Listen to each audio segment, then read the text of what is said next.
Well, good afternoon, everyone, and welcome to LGBTIQ+ Health Australia's Policy and Research webinar. Our topic today is Ageing Reform, the New Aged Care Act, and more. My name is Linda Harrison, my pronouns are she, her, and I'm the Director of Training and Capacity Building at LHA. I'm joining you today from the unceded land of the Bunurong people of the Kulin Nation, and so I pay my deepest respects to Bunurong elders, and I also extend that respect to the elders of the lands that you're all joining from today. I'd also like to acknowledge and extend my respect to all Aboriginal and Torres Strait Islander people who've joined the webinar. This always was and always will be Aboriginal land. So, some housekeeping and the format for today. Firstly, I need to let you all know that the webinar is being recorded and will be made available later on the LHA website. Secondly, we are super fortunate to have 4 esteemed subject matter experts in relation to our topic, who will each have 5 precious minutes to share with us some of their reflections about different aspects of aged care reform and the implications for LGBTI older people. You can ask questions at any time using the Q&A function, which can be accessed from the bottom of your screen. And please feel free to pop any questions you have into the Q&A at any time during the session, and our panel of speakers will respond to as many as they can after the presentations. And finally, if there's anything that you hear in today's webinar that raises concerns for you, please do reach out for support. QLife provides Australia-wide anonymous and free peer support for LGBTIQ+ people by phone or web chat. Information can be found at qlife.org.au, or you can call 1800 184 527, and we're also going to share those details in the chat.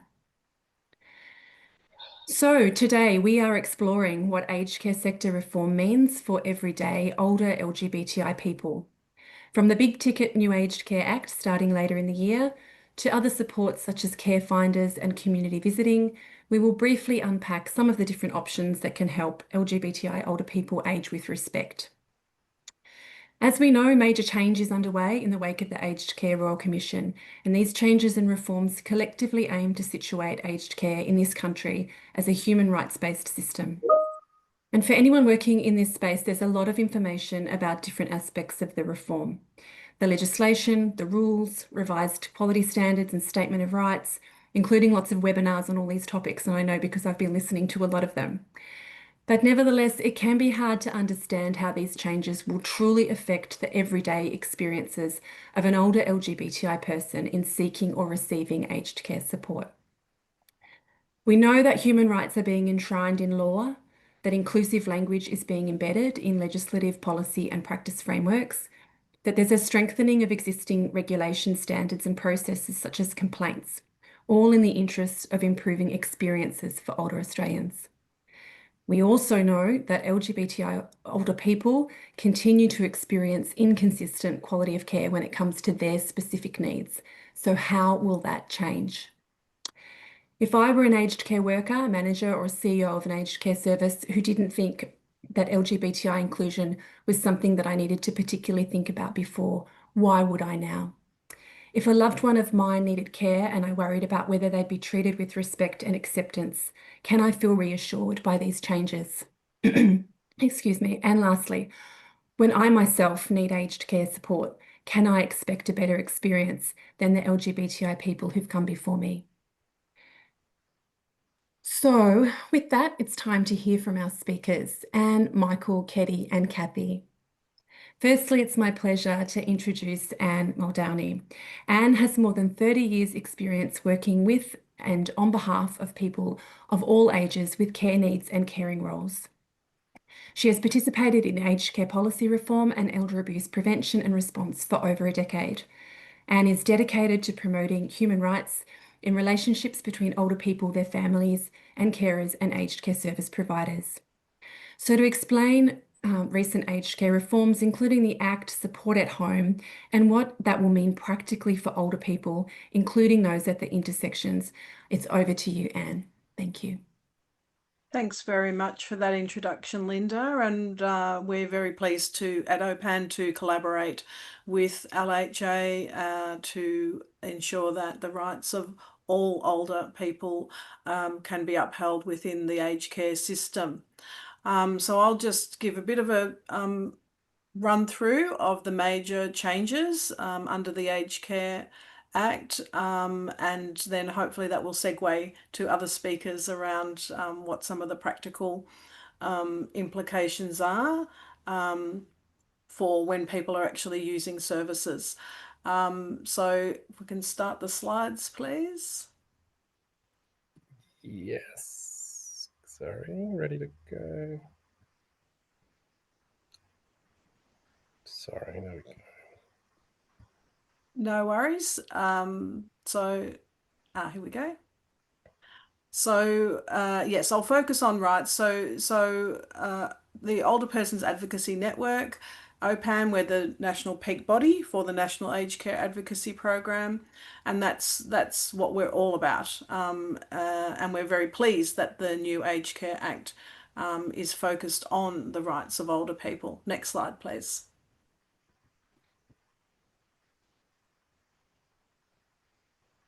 Has that come through?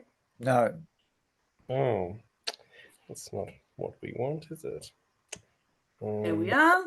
So there's the house logo so this is from the Department of Health, Disability and Aging, and we workshopped this significantly with the department and with other sector stakeholders around what does it really mean for the new Aged Care Act. And so at the centre is your rights, respect for your choices, better complaints processes if your choices and independence are not respected, choice about who you want to help you make decisions. Supported decision making is a really important feature of the new Act, not that people, once they enter the aged care system, should have other people make decisions for them. Respect for your culture and identity, and I'll unpack that a little bit more, and staying connected to your community, that going into aged care doesn't mean that you no longer have contact with the other people who are important in your life. And underpinning all of that is the new single assessment system. For the first time, the Aged Care Act has said that aged care services are for people aged 65 and over, with some notable exceptions for people aged 50 to 64 who are from First Nations communities or who are homeless or at risk of homelessness. Better screening for aged care workers, better whistleblower protections for older people, for workers or others who want to disclose breaches of the Aged Care Act.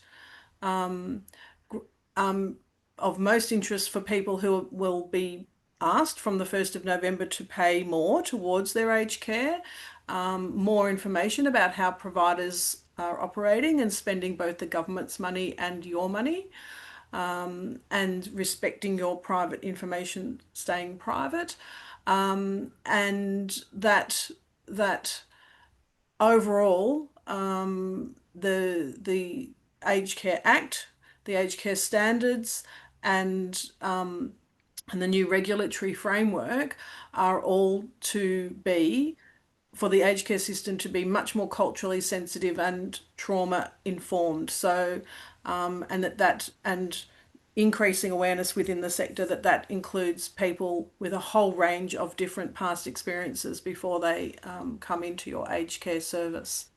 Next slide, please. That come through? No. So the next slide relates to the statement of rights. So for the first time, at the moment we have a charter of rights, and that can be changed. Whereas the new statement of rights is embedded within the new legislation. It's not just about guiding principles, it's about enforceable rights for the very first time for people using aged care services. Your aged care provider must understand and follow the statement of rights, and if they don't, you can make a complaint to the Complaints Commissioner. Now, sorry, this slide does say that the Aged Care Act will commence on the 1st of July, and as we know, that's been changed to now to the 1st of November. So we have some images here of some of the people who are part of our National Older Persons Reference Group. And some of their real stories have informed some practical examples of how you can bring the statement of rights to life. So as an individual, you have the right to autonomy and freedom of choice, and that means you can take personal risks, including in the pursuit of your quality of life, your social participation, and sexual relationships. You don't just become a, a member of a homogeneous group once you start to participate in aged care services, that you have right to equitable access to assessment about your individual needs, and that assessment must be culturally safe and appropriate, trauma aware and healing informed. So you'll notice that assessors are starting to ask questions about whether you have past experiences that they might need to be aware of in terms of the way that they provide care to you. That you had the right to be treated with dignity and respect, and to have safe, fair, equitable, and non-discriminatory treatment, and that your identity, culture, spirituality, and diversity is valued and supported. And so there's plenty of training opportunities for aged care providers to be able to develop their capability in those areas. That you have the right to be free from all forms of violence, degrading or inhuman treatment, exploitation, neglect, coercion, abuse, or sexual misconduct. And we heard from the Royal Commission some of the terrible examples of what people's experiences have been. And we don't want that to ever happen to people ever again when they're engaging with aged care services. That you've got the right to have an individual's personal information and privacy respected, just even on the most basic level. One of the people there, Rosemary, when she moved into aged care, all of the financial information about her aged care services started to be given to her family. And she said, no, I want to still see and be involved in making financial decisions, and I'm still capable and want to make those financial decisions. That you have the right to make complaints without fear of reprisal. That you have the right to be supported by an advocate. And of course, being advocates, we're very pleased that that's embedded within the Statement of Rights.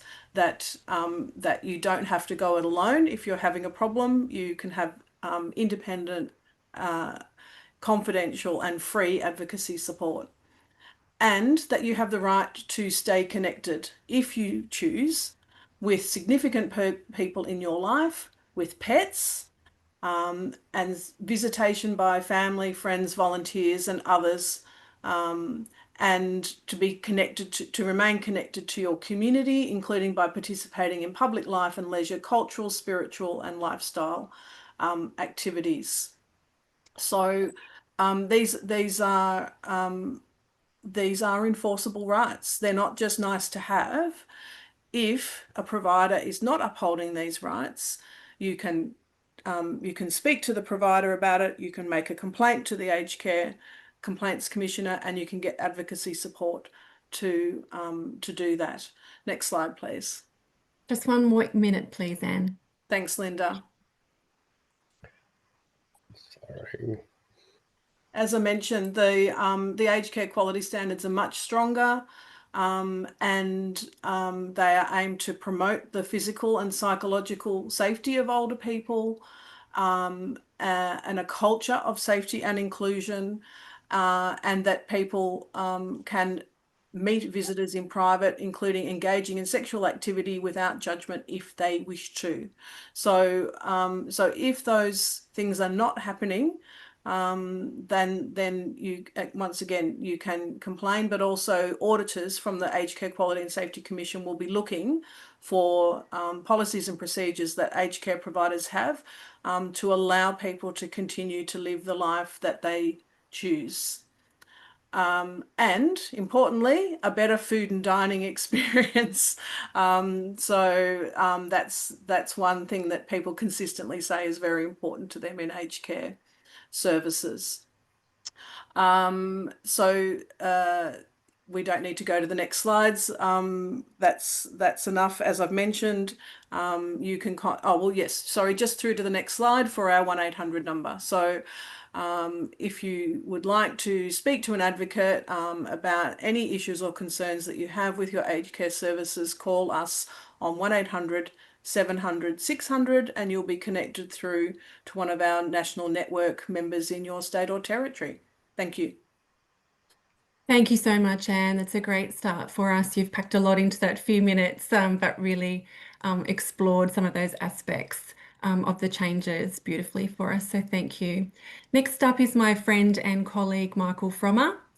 Michael joined LHA in January 2023 as Ageing Policy and Research Lead. He's been a passionate advocate for human rights with years of experience in analysis and promotion of human rights, including in HIV, health and privacy. Immediately prior to his role at LHA, he was the LGBTIQ+ Specialist Advisor at the Australian Human Rights Commission. He's also served on a number of community legal centre boards and is a passionate advocate for the promotion of human-centred advocacy and policy. Phew! So, to explore what the aged care reforms and LGBTI organisations can offer LGBTI older people, thank you, Michael. Thank you, Linda, and thank you, Anne, for that excellent overview. It is a lot to take in a short time, but we are definitely hoping to have time for people's questions. So that's why we're curtailing our remarks, and I'm going to attempt to do that. So yeah, I use he, him pronouns. And I would also like to acknowledge LGBTI elders, past and present, that, this is a week that has particular resonance. I'm sure for many people, it is the anniversary of the Stonewall riots and also of the Mardi Gras protests in 1978 in Sydney. And so, yes, acknowledging those who came before us and all the advances we made is very much apt at this time, as always. I am going to try to give you what I think LHA sees as the opportunities and some of the challenges in terms of how this exciting and important new framework that Anne has outlined can benefit older LGBTI people. I will not recover what Anne very clearly presented on, including that statement of rights, which is an important, crucial part of what is in the New Aged Care Act that Anne just showed us in one of the slides. And there are definitely really important levers there to base, to anchor the concerns, particularly that LGBTI older people might have about, for example, sensing that they're not being treated with respect, which, I'm sure that would have jumped out to many of you when you saw some of those points that are enumerated there, which Anne showed us, which is actually from the Act. What I then want to, though, move on to is, yes, it is there, and there are these complaints mechanisms, and Anne's outlined, for example, the Quality and Safety Commission and the audit, which is an important thing to bear in mind. And thank you for reminding me about the audits, Anne, because that's something else that is an important part of the architecture. But I think when I think LHA, we think about how these changes are able to benefit LGBTI older people. There are, I think, in my mind, two ways of sort of, or two parts to describe. One is the absolute workforce need in terms of just sufficient people who are willing to work when we know that it's been load paid and all those things that affect all people across the aged care sector, and having adequate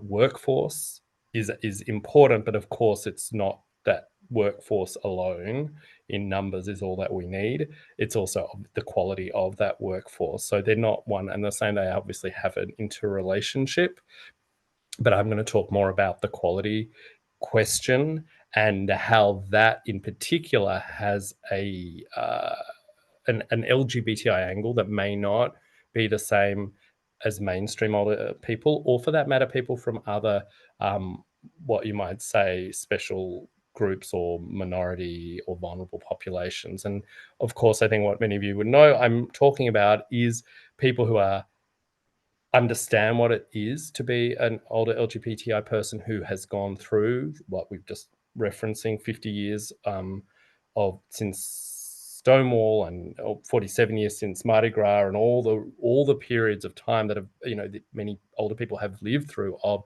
institutionalization, systemic discrimination, medicalization. And so to bring that lens of the trauma history that not all, but many older LGBTI people have when they think about engaging in institutions like aged care providers and others, is something that relates not obviously to the number of aged care workforce we have, but the quality of the care that they are able to provide to make those statements about inclusion, acceptance, and respect real, and to make that really felt by older LGBTI people. And we are fortunate to have Kathy, who's going to speak from her perspective later, so I don't want to sort of preempt anything that Kathy may want to say, but I do know that from what we discuss when we talk to older LGBTI people in our advisory groups and for various other projects in which we engage at LHA, that fear of, are they genuinely going to embrace and accept who I am, whether I'm going to residential aged care or home care, is very important. I'm going to move on because I can see that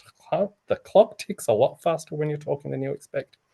So I just want to point out two very quick things that are causes for hope, but also we need to be realistic. One is the specialization verification framework that I know Linda's team works a lot in relation to. So that is a framework which finally has come into be, which means that not anyone can say, hey, I've got a rainbow flag, I'm going to be very welcoming, or imply that that's the case. They actually have to meet objective standards from the Department of Health and Aging that they have met criteria to become specialized in LGBTI specialization, and there are others for other minority areas. And that's an important mechanism because it's independent. The issue that we see currently is that it's not very widely taken up. And I think Anne and I certainly know other people in, whether they're in the called sector or in disability sector, do still have the sense that diversity, catering to diversity, is seen as a kind of second tier of importance. A luxury, maybe not quite the right word, but there's so many big picture things. We'll come to that one later on. So that's the reality, is there is very low uptake of that. And particularly with the LGBTI specialization, some of the other specializations, there is somewhat more of. The last thing I'll say very quickly is that the training and capacity building is absolutely fundamental. I think it is part of what is within the specialization verification framework, and what I've talked to at the start about how fundamental that sense of being genuinely accepted and embraced is. And LHA and our partner organizations who run and oversee the Silver Rainbow program, and about which many of you know, I'm sure, which is the capacity building for the aged care sector to be able to provide LGBTI sensitive, welcoming care. And Linda may want to comment on this in our question and answer period, because it's the area of the organisation that she oversees. But that is one of the mechanisms that does complement what is this new specialisation verification framework that is relatively new, that we would obviously like to see a lot more people do. I'll just touch on two things I think Katie will touch on. I'm not going to talk to them in detail. There are other things within the system. The home visitor scheme, very important in terms of other sorts of, not necessarily Commonwealth funded, but important supports, and care finders. So we can come back to them later. I know the time is up. So that's all for me for the moment. Thank you so much, Michael. And that is a great segue to our next speaker. We're very fortunate to have Ketty Crystal with us today. Ketty is the Executive Officer for LGBTI Rights in Ageing.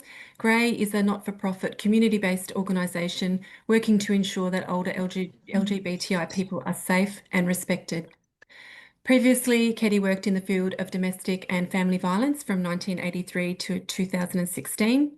Ketty is a Justice of the Peace, is currently on the board of Tender Funerals WA, a committee member on the Women's Hall of Fame board, a member of the Sexual Health Quarters LGBTIQ Advisory Group, and the City of Perth LGBTIQA+ Advisory Group. So to share Gray's perspective on the community visiting service and specialisation verification, thank you so much, Ketty. Thank you, Linda. Thank you, Anne and Michael as well. So very briefly, so in a very short time frame, I'm going to try and touch on both of those things. Starting, as people have already said, person-centred care is the cornerstone of the changes to the new Aged Care Act.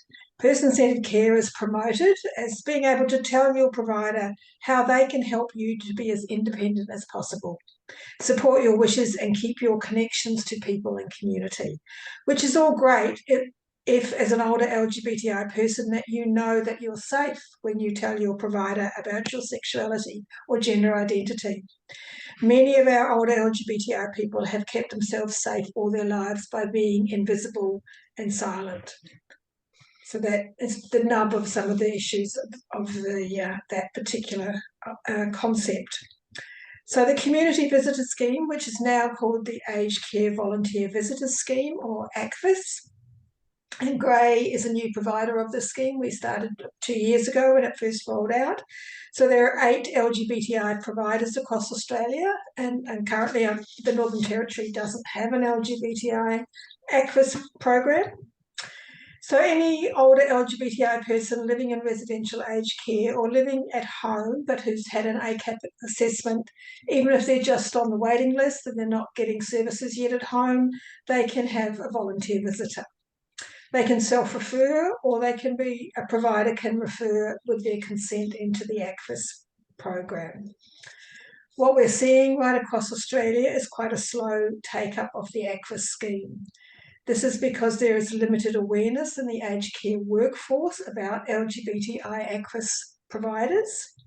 There is currently limited capacity within the aged care workforce to understand the needs of older LGBTI people, how to create environments where older LGBTI people are comfortable disclosing their identity, and limited knowledge about how to refer LGBTI clients to services.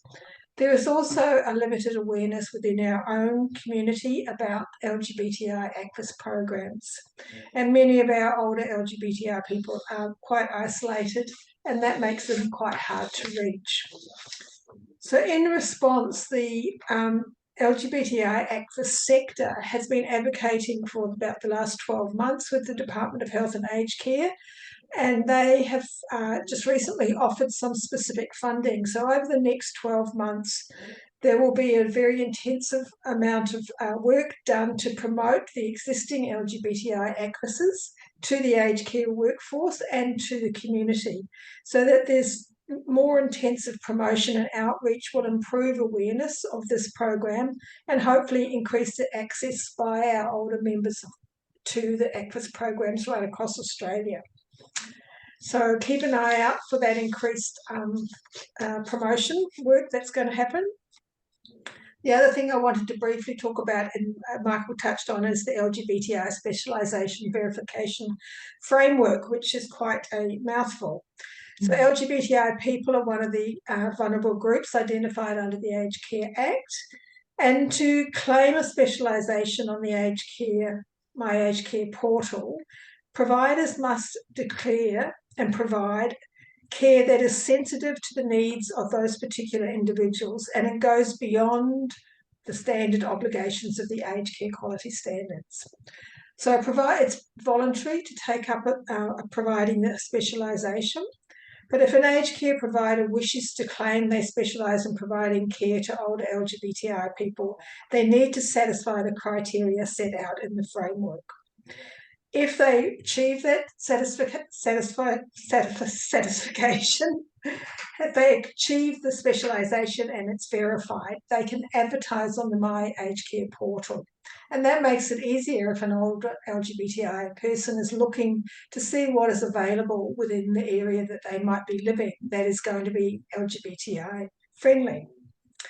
So to achieve verification, a provider can either have already achieved the Rainbow Tick accreditation, which is a fairly intensive process, but some providers have done that, and that gives them automatic accreditation under this program, or they can apply to meet 4 out of a possible 9 criteria to be verified. And like Michael mentioned, there has been limited take-up of this verification across most jurisdictions, particularly here in Western Australia where we are based. So the 9 criteria, I'm just going to run through them very briefly. In my personal opinion, I think achieving 4 out of these 9 is incredibly doable by most providers if they actually wanted to do it. So one is one or more staff members who identify as LGBTIQA plus and a resource to act as champions within the organisation. Establish connection and regular engagement between the provider and local LGBTI organisations. 90% of the staff have completed annual training in LGBTI inclusivity workshops. At least one LGBTI person on the provider's board. An active and resourced LGBTI advisory group to the provider. The provider participates in local LGBTI events. That's not a hard thing to achieve. There are policies and practices in place that support LGBTI inclusion. There are policies and practices in place that support the care of people living with HIV and AIDS. And the organisation displays evidence of public commitment to supporting LGBTI people. Not hard things to achieve, really, to achieve that verification, which is then advertised on the My Aged Care portal. Okay, thank you. Thank you so much, Kitty. 5 minutes is tough, but everyone's doing a great job. So thank you again. Our last speaker and last but by absolutely no means least is Kathy Mansfield. Kathy, now 77 years old, came out as a trans woman at 62 years of age. She has written and spoken extensively about the challenges of navigating the complexities of the health system. She's engaged with the aged care system as a recipient in the Commonwealth Home Support Program. And when Kathy advocates for the rights of gender diverse older people, she reminds us that in her generation, people grew up with limited knowledge or choices outside the normative gender binary. So very importantly, to reflect on the reforms and supports available from the point of view of an older LGBTI person. Thank you so much, Kathy. Thanks so much, Linda, and it's wonderful to be here. There's so much to say and so little time, and all the previous speakers recognise that nightmare of trying to fit words of useful meaning in just 5 minutes. Moving forward, I've only yesterday arranged my care provider as a through a self-managed arrangement. Now, I found it quite complex and frustrating trying to lead through all of the information that is available. And to be honest, I didn't get anywhere as far as I would have preferred. The fact is, there are hundreds of thousands of words on websites and claims and so on and so forth. And it's difficult. Now, although I'm 77, I think I'm going okay as far as internet access and access to documentation, etc. However, there's many folk that I'm aware of in the broader community that are not as focused or capable using the internet. One of the things that really concerns me is that although it's absolutely critical for staff of providers to have some insight into our special community, the rainbow community or LGBTIQ community, and including, of course, our intersex people. There's diversity in humanity, and there always has been, but some people are prepared to recognise it and able within their training cultures to be able to do that. So there's a vast job to be able to carry those sorts of message through to the general community. Now, for the general community, it's not just Kathy at 77. It's not just Betty at 63 or John at 67. We also need to be able to have good quality messaging that can reach the rest of the community, including our called communities in multiple languages, and give them access to understanding this very complex aged care system. Now, it looks good. There's a lot of questions that people are asking about contributions, etc., etc. We know that we have to wait until the 1st of November to get everything sewn up. But even after that, there's no doubt going to be adjustments to potentially contribution rates and all of that sort of thing. My real concern is that 40% of Australians are nominated as being not capable of reading, writing, arithmetic, or internet access. So 40% of Australia. Let's not forget that there's 40% of Australians coincidentally that are also either first or second generation from overseas cultures. The task for the department is huge. The task for us all and the responsibility for us all to share knowledge as far as we can.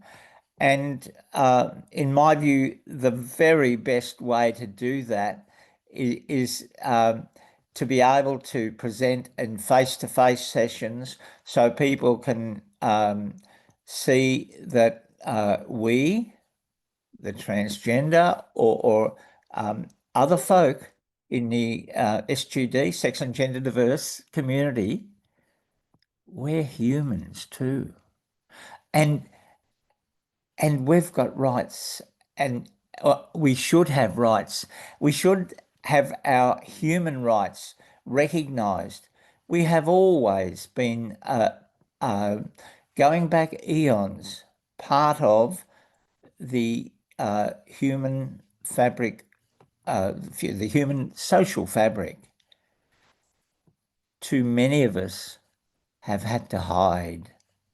Too many of us are still hiding. I think I've probably used up my 5 minutes already. So perhaps if I hand over so there can be questions and answers for either staff or folk that have some. Thank you so much, Kathy. I'm sure there will be. We really, really appreciate that. We do have a few minutes for questions. We also have a couple of questions in the Q&A that remain unanswered. There's one about Rainbow Tick accreditation. I'm not sure if anybody on the panel today knows that level of detail about that particular scheme. You can see there it's about once a renewal is due, and then they don't maintain the work that's required. And so then how is their promotion monitored? So does anybody here know the answer to that, or should we perhaps find that out I later? don't know the answer to that, and I'd love to, because it's so important.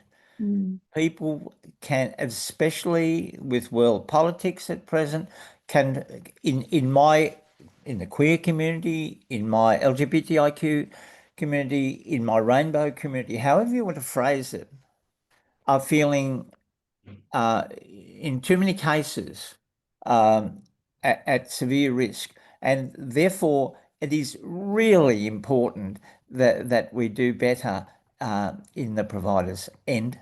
Yes, absolutely. Thank you, Kathy. Ketty.